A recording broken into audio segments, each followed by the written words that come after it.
Hi, my name is Zack, Glancy, and this is my informative speech. I have an audience with me here today.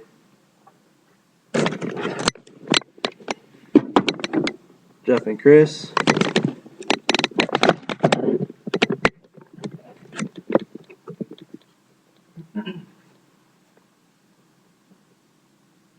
Does anyone know what the number one ranked most stressful job in the United States is? Who would have thought that it was the position of an airline pilot? I think it's safe to say that everyone here is interested in becoming a professional pilot. If not, you're interested in at least being a part of the aviation industry.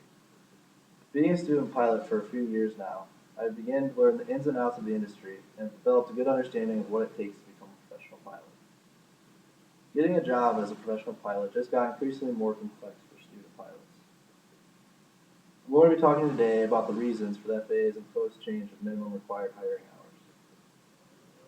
We will also talk about if the imposed change will actually improve safety and what we can do to gain the hours needed for this regulation change. Before we can talk about the imposed regulation change on minimum hiring hours, we need to understand why the FAA has decided to develop this new regulation. It's important to understand that the FAA has imposed this change to improve safety of the industry. Aviation safety has always been the main focal point of the FAA, and to continue to serve the public better, the FAA is constantly looking for ways to improve safety. Recent accidents in the past decade with undertrained pilots have caused the FAA to begin to question the safety of their passengers.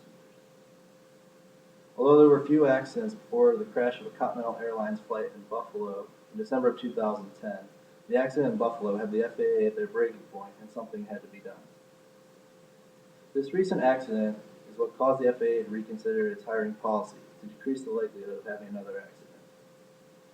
Does raising the training hours minimum actually make a pilot more proficient in doing his job? Effective December 2012, the FAA will instate the Airline Safety Act of 2010, raising the minimum hiring hours from 250 to 1,500. By placing this new regulation in effect, will it provide more safety to the industry? Just in doing research, we can find that most pilots involved in an accident in the last decade have all had over 2,000 hours of flight time. This opens up the possibility that these pilots who were not fresh out of flight school may have needed recurrency training. This fact should be something that the FAA should consider with their ruling on the new regulation change. What does this mean for us student pilots? This means many more countless hours of training, more money out of our pockets to get the job that we so much desire. At roughly $90 an hour for a single-engine plane, this really affects the cost for a student pilot. This new regulation leaves room for many students to begin to question their decision to become a professional pilot. Is it fair for a student to have to change his or her career because they simply cannot afford the cost of flight training? Now you might find yourself asking, what can we do about it, or what alternatives can we consider? The first thing we can do is voice our opinion to the FAA about this new policy change. Hopefully, through voicing our opinion, we can work out some kind of alteration to the policy for pilots that are most of the way through their training. There has been some talk of lowering the minimum hour requirements from 1,500 to between 750 and 1,200 for students that come from a Part 141 flight training school, like the one we have here at OU. But students at other training facilities like the Airline Transport Pilot School that are Part 142 will not be able to sidestep this new regulation. But we do have alternatives to help build flight time. There are flight training centers like Flight Safety in Florida that have jobs where a pilot can fly a right seat in a simulator and log several hours a week, while at the same time earning their ATP rating free of cost. Also, as many of you know, you can continue to fly as flight instructors to build up hours towards the amount needed at the student's expense. But this process can be delayed due to weather, prolonging the amount of time it takes to build up that 1,500 hours.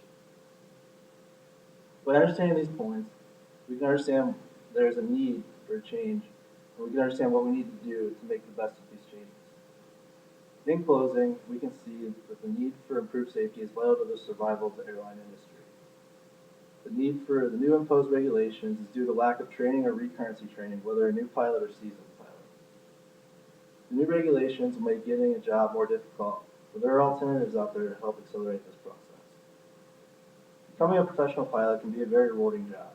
I hope after hearing my presentation you have a better understanding of the reasons for this new regulations change and how to prepare yourself for the future.